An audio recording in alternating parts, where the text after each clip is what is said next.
¿Disfrutas de prosperidad y bienestar resultado de tu trabajo? Conversamos sobre las promesas incumplidas del sistema económico global entre amigos.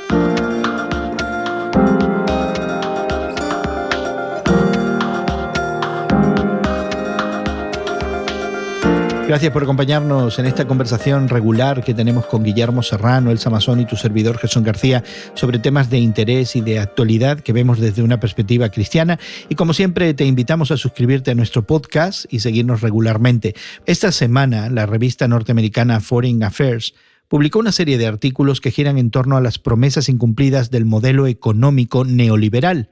Ese modelo económico es el que campea de facto a nivel global sin que aparentemente existan alternativas.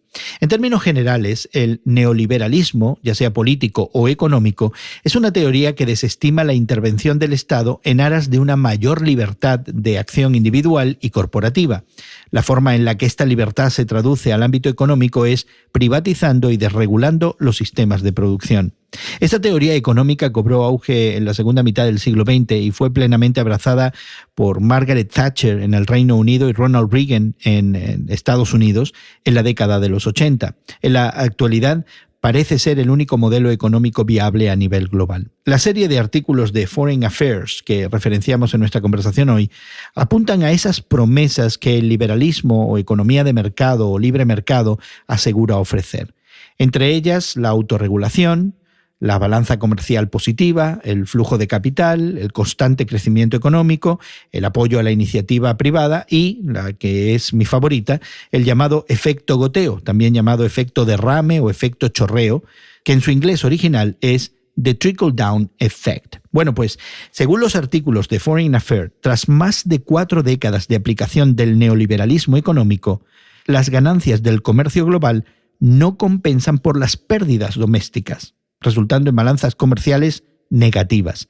La desregulación ha creado monstruosos monopolios que aplastan a las pequeñas y medianas empresas.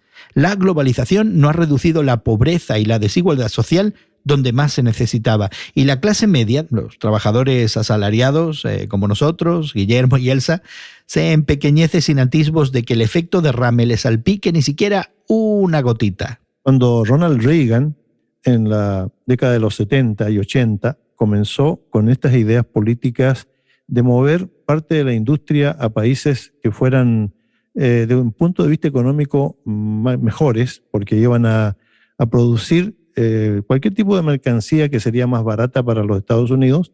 Comenzó también una serie de cuestionamientos acerca de cuál sería la posición y cómo quedarían económicamente obreros y trabajadores en Estados Unidos.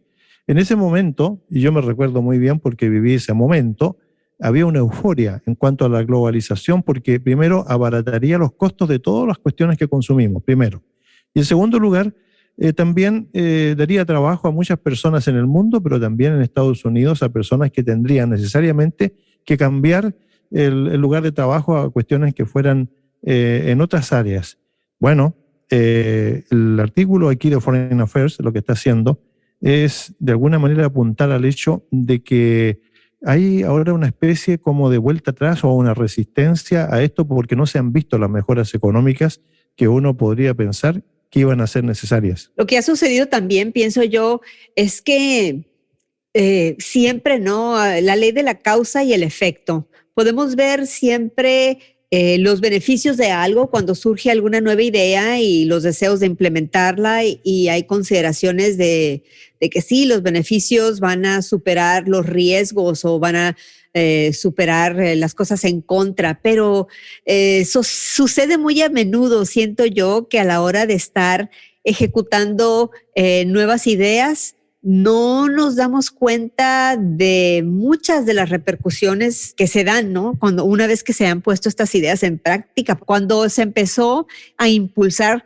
la globalización y dejar que el capitalismo como sistema económico fuera lo más libre posible, en el papel, en teoría, todo esto sonaba extraordinario. Y sin embargo, ahora vemos años después de estas aperturas, ¿no? En busca de mano de obra más barata, en pro de la globalización, en pro del libre mercado, ¿no? De estas grandes teorías capitalistas, estamos viendo ahora que la gente de clase media en la economía doméstica, en la economía nacional de los Estados Unidos, está siendo afectada por estos libres mercados, por estos grandes movimientos de dinero, donde la mano de obra barata está en China, está en países subdesarrollados, y se vienen los grandes capitales a las manos de las personas que están en el poder. Todo esto a costa de la clase media norteamericana. No solamente de la clase media, también el gran problema que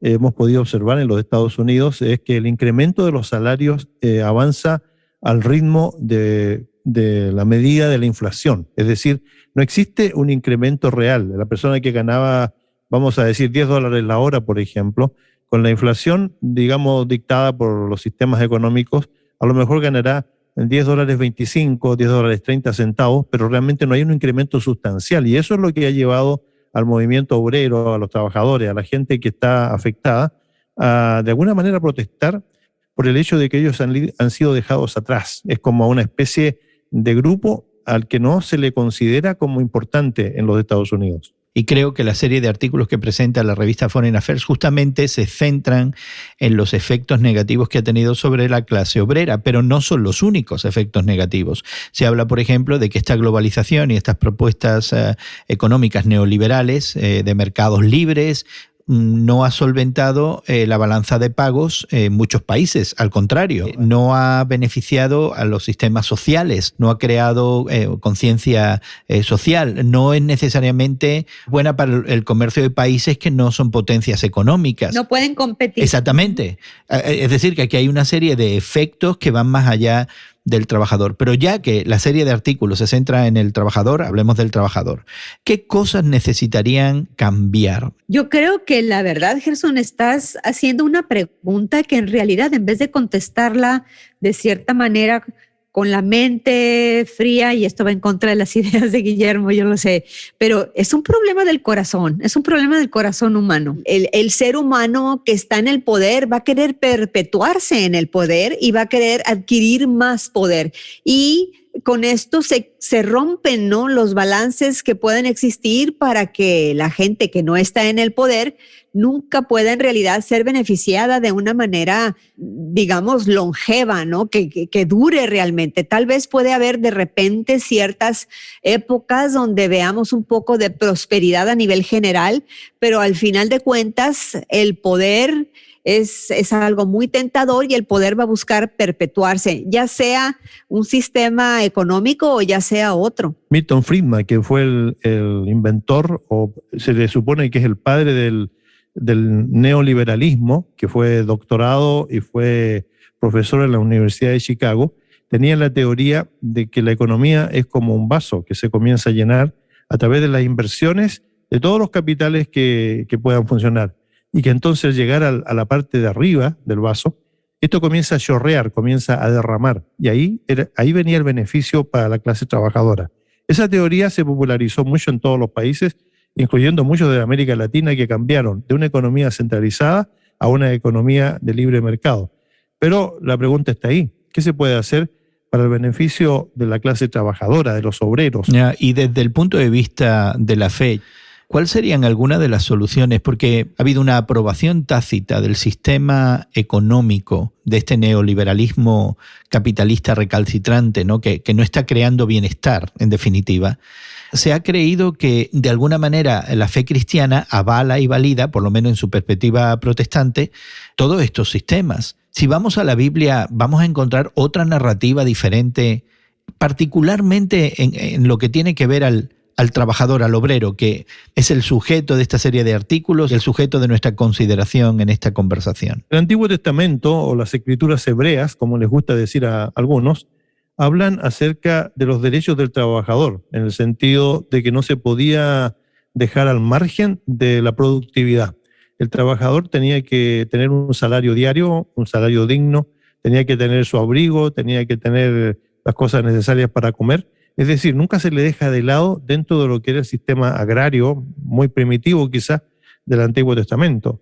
En el Nuevo Testamento, la idea quizá preferente de la que Jesús habla es acerca de tener un principio de solidaridad con aquel que trabaja, con aquel que tiene problemas en su vida, con las viudas, con los huérfanos. Es decir, hay un principio de asistencia. No se le puede dejar de lado tampoco en cualquier sistema económico. La Biblia no es un libro de economía, por lo tanto, aquellos que tratan de mirar alguna, digamos, reflexión y alguna autorización para un sistema económico, yo creo que no lo encuentran en la Biblia, pero sí habla de un sentido de urgencia, de ayudar en las necesidades de otros. Aunque no es un tratado de economía, Guillermo, creo que mucha de la manera en la que se articula la propuesta económica para la nación de Israel y luego en el Nuevo Testamento debería guiar en términos de valores nuestro sistema económico. Por ejemplo, muchos de los grandes capitales se generan a base de intereses, ¿verdad? No la usura, no la usura. Pero bueno, es que ahí voy. Realmente la usura es prestar dinero con intereses, ¿o no? Y sin embargo es la realidad de muchos sistemas, por lo menos bancarios, financieros, donde se me da dinero a un 25, a un 30, en algunos casos incluso más. Y eso es impagable, Exactamente. Entonces, ¿no habría algunos valores que guiarían un sistema económico diferente? Yo pienso que ningún sistema económico está planteado como tal en la Biblia. Hay principios en los cuales se nos muestra que debemos de ser generosos, que Dios bendice al que es un dador generoso. Dios bendice a la persona que es trabajadora. Te digo, pueden suceder calamidades como nos puede suceder a cualquiera, ¿verdad? Pero existen ciertas leyes, ciertos principios de caridad, ciertos principios de sabiduría económica donde dices, pues guarda un poquito, nos dice Proverbios, ¿no? Guarda un poquito como la hormiga para cuando en años donde no haya productividad, tú puedas acceder a esa reserva que tienes. Y me gusta mucho a mí una parte de la oración que llamamos el Padre Nuestro. Mi exégesis no es la mejor, pero cuando dice, por ejemplo, perdónanos nuestras deudas, como nosotros perdonamos a nuestros deudores, a mí me gusta mucho esa parte de una traducción antigua, que a lo mejor no es exegéticamente la mejor, pero ¿qué de eso de que nos perdonen nuestras deudas? A mí me gusta eso, me llama la atención. Pero de todas maneras, las cosas de valores y de principios yo creo que deben aplicarse en la política, en la economía, en la vida diaria y en todas las cosas que hacemos. El problema yo lo veo desde la perspectiva de lo que dijo Elsa, de que si no hay un cambio de corazón en las personas, y esto tiene que ir hasta el tope, hasta los ejecutivos y hasta los inversionistas, si no hay un cambio en el corazón, no van a querer deshacerse de aquello que ellos consideran que es su ganancia, su propiedad, y no hay manera de entrarle ahí. Si no hay un cambio de mentalidad y no hay un cambio de corazón, no hay cambio absoluto. Yo creo que vamos a necesitar más de una conversación para poder seguir deshilachando esto. Y quisiéramos realmente con esta conversación animarte, no, como decía Elsa, no pretendemos cubrir todo este aspecto y simplemente planteamos algunas preguntas que pensamos ameritan consideración.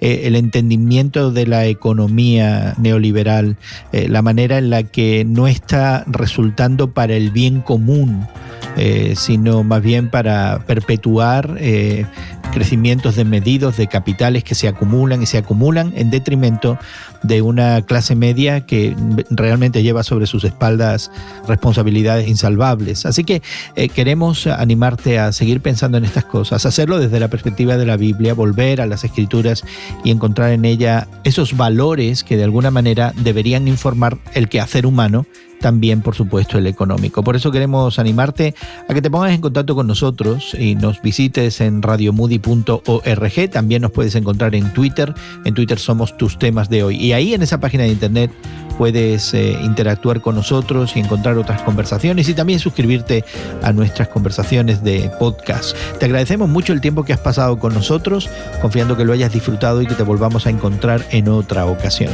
Que pases un buen día y que Dios te bendiga.